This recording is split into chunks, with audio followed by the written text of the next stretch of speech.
we're back. The Apprentice, the hair here. Very glad to have you again, sir.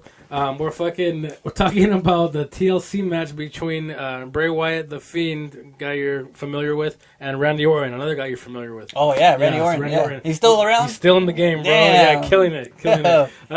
So they had do you remember back in the day when Undertaker and Kane had an inferno match, fire around the? Oh yeah, those were the days. Those were the glory days of wrestling when everybody watched that shit. The Stone Cold, the fucking... Yeah, everything. Yeah. Yeah. Making us look all old and shit. So they had another one of those. This time it was Randy Orton and The Fiend. It was very entertaining. So, backstory to this too. 2 weeks ago on Raw, Monday Night Raw, they had the lowest ratings of all time. Really? Of all time. History of Raw. Why do you think that is? I think because product has gotten a little bit stale. There's other wrestling promotions out there, and I think people are tired of same shit, different day type thing. Same narrative. Exactly. So, people, if you're not entertained, you know how people are these days. They're very, very fast. They want to innovation. They want shit now, like a good shit right now, or I'm gonna do something else. Fuck exactly. It. Yeah. So, to that note. I guess the USA Network, the ones who distribute Monday Night Raw, said we need way better content or we're gonna fucking cancel the contract. Supposedly, right? So WWE, of course, like, oh fuck. They called everybody. Get your fucking ass over here. Yeah. So they made an inferno. You're fired. So they made an inferno match, and you think, okay, someone's gonna get a little bit of fire on their sleeve or some shit like Kane did, right? Yeah. So the Fiend got a little bit of fire on his back. And you would have thought, the match is over. Supposedly it wasn't, so that part didn't make sense.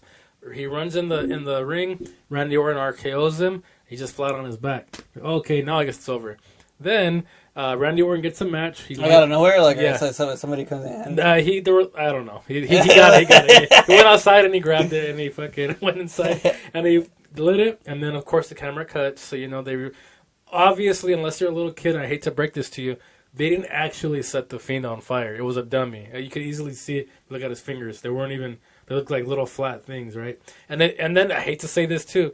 Bray Wyatt, the Fiend's a little bit fat. He's a little bit fat. Yeah, a little thick. Yeah, a little thick. Yeah. Kind of like Kane. Yeah. A little thick. And the dummy wasn't quite that thick. Okay, obviously the dummy was in good shape.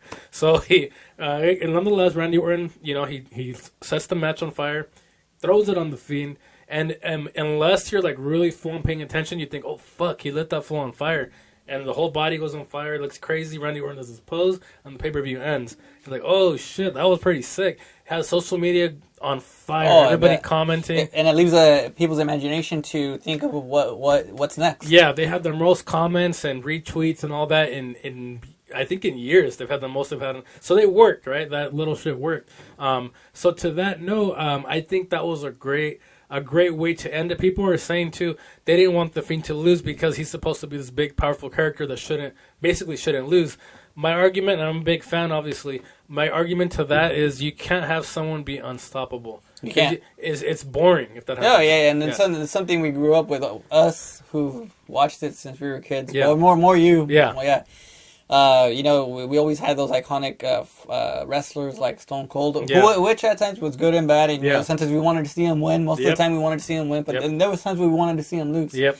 And no matter what we wanted, sometimes we didn't get what we wanted. Exactly. So that's what it is, and that's part of the business. But it's pretty good that they're being creative in ways that they can capture the imaginations of newcomers too.